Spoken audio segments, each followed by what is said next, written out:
In the days when the judges ruled, there was a famine in the land. So a man from Bethlehem in Judah, together with his wife and 2 sons, went to live for a while in the country of Moab. The man's name was Elimelech. His wife's name was Naomi. And the names of his 2 sons were Mahlon and Chilion. They were Ephrathites from Bethlehem, Judah. And they went to Moab and lived there. Now Elimelech, Naomi's husband, died, and she was left with her 2 sons. They married Moabite women, one named Orpah and the other Ruth. After they had lived there about 10 years, both Mahlon and Chilion also died, and Naomi was left without her 2 sons and her husband. When Naomi heard in Moab that the Lord had come to the aid of his people by providing food for them, she and her daughters-in-law prepared to return home from there.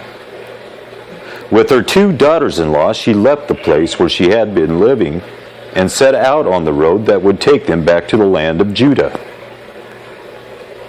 Then Naomi said to her 2 daughters-in-law, "Go back, each of you, to your mother's home. May the Lord show you kindness, as you have shown kindness to your dead husbands and to me. May the Lord grant that each of you will find rest in the home of another husband." Then she kissed them goodbye, and they wept aloud and said to her, "We will go back with you to your people." But Naomi said, "Return home, my daughters. Why would you come with me? Am I going to have any more sons who could become your husbands? Return home, my daughters. I am too old to have another husband. Even if I thought there was still hope for me, even if I had a husband tonight and then gave birth to sons, would you wait until they grew up? Would you remain unmarried for them? No, my daughters. It is more bitter for me than for you, because the Lord's hand has turned against me." At this, they wept aloud again.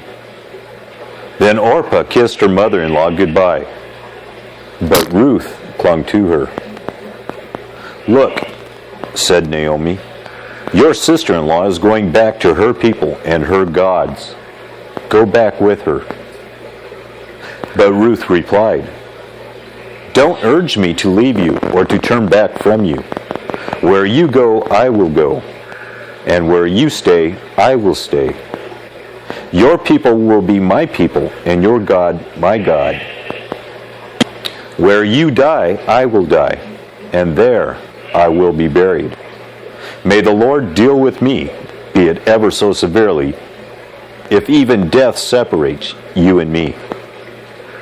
When Naomi realized that Ruth was determined to go with her, she stopped urging her. So the 2 women went on until they came to Bethlehem. When they arrived in Bethlehem, the whole town was stirred because of them, and the women exclaimed, "Can this be Naomi?" "Don't call me Naomi," she told them. "Call me Mara, because the Almighty has made my life very bitter. I went away full, but the Lord has brought me back empty. Why call me Naomi? The Lord has afflicted me.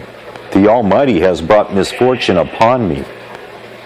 So Naomi returned from Moab, accompanied by Ruth the Moabite, her daughter-in-law, arriving in Bethlehem as the barley harvest was beginning.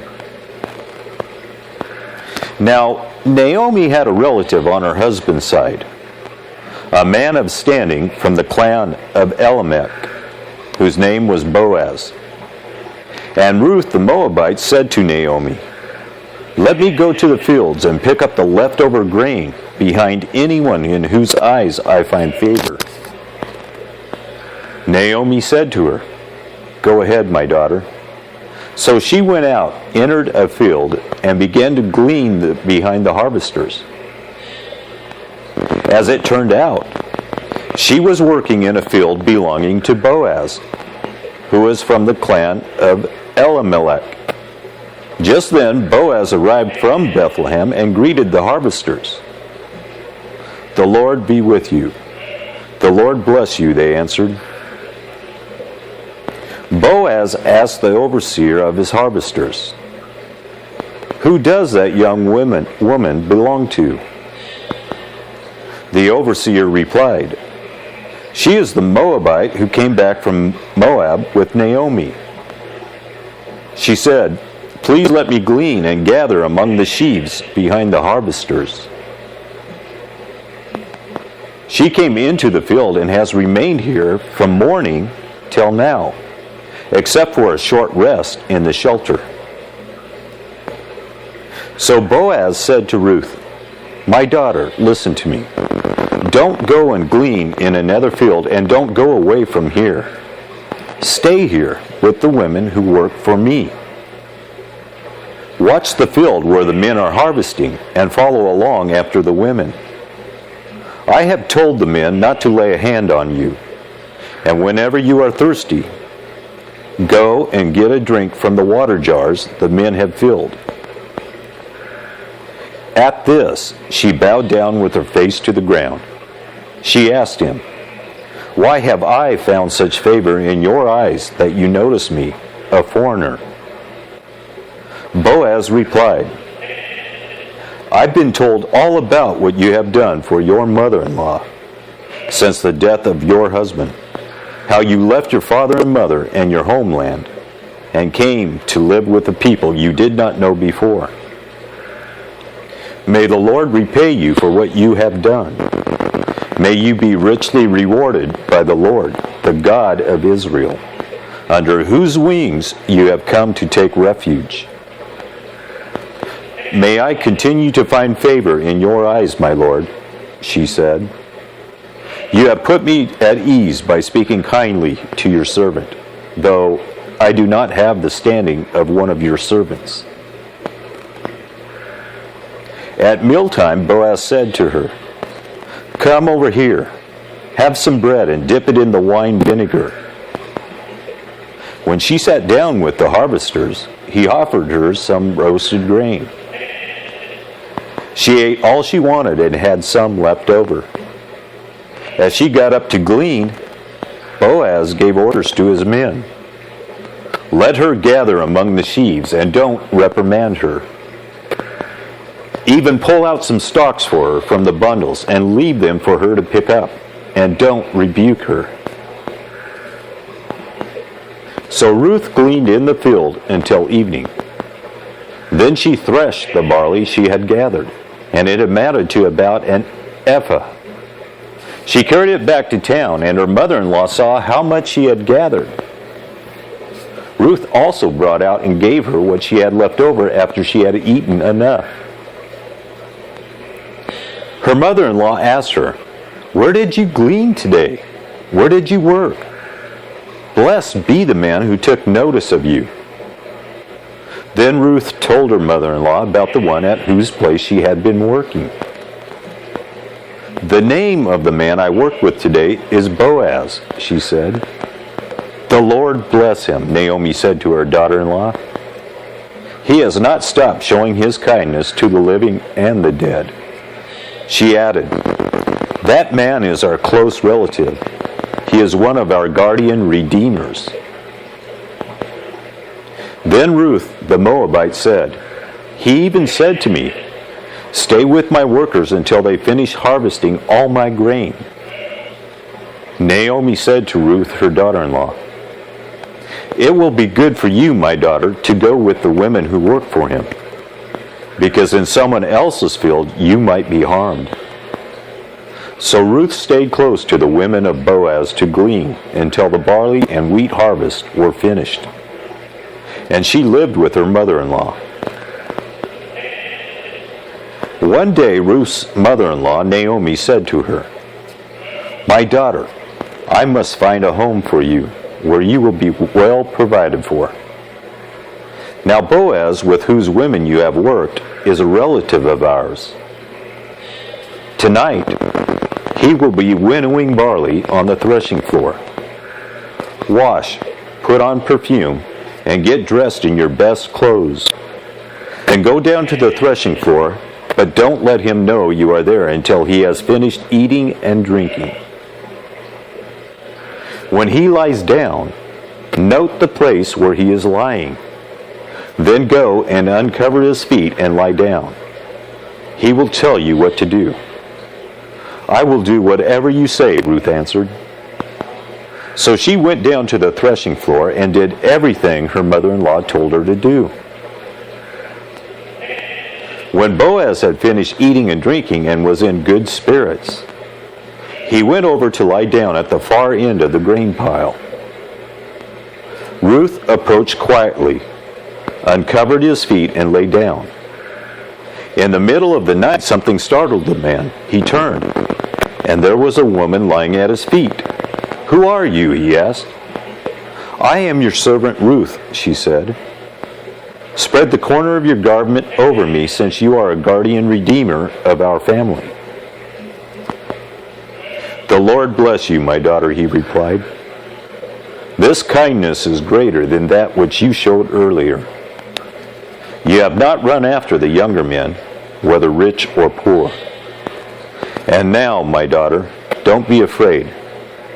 I will do for you all you ask. All the people of my town know that you are a woman of noble character. Although it is true that I am a guardian redeemer of our family, there is another who is more closely related than I.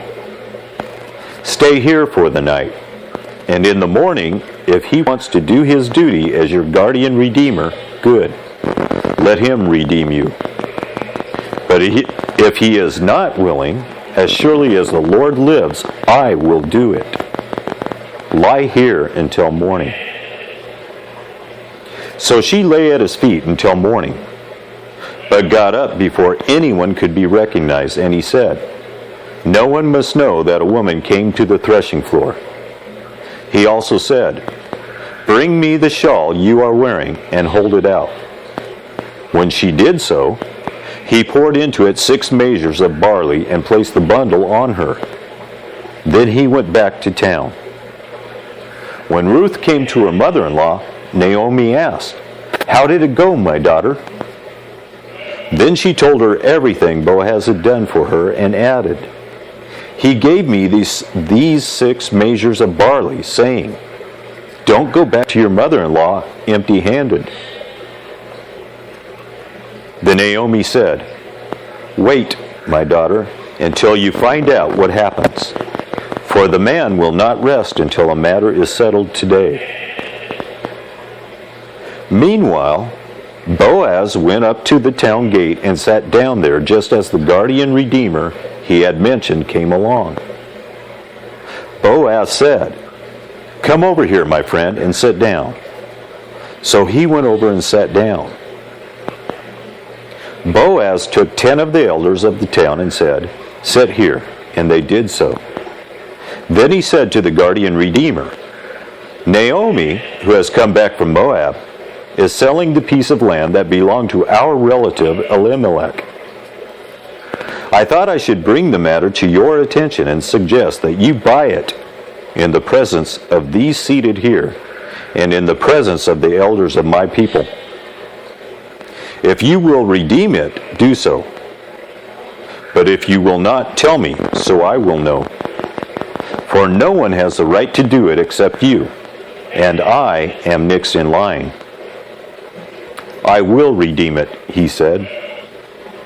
Then Boaz said, "On the day you buy the land from Naomi, you also acquire Ruth the Moabite, the dead man's widow, in order to maintain the name of the dead with his property." At this, the guardian redeemer said, "Then I cannot redeem it because I might endanger my own estate. You redeem it yourself. I cannot do it." Now, in earlier times in Israel, for the redemption and transfer of property to become final, one party took off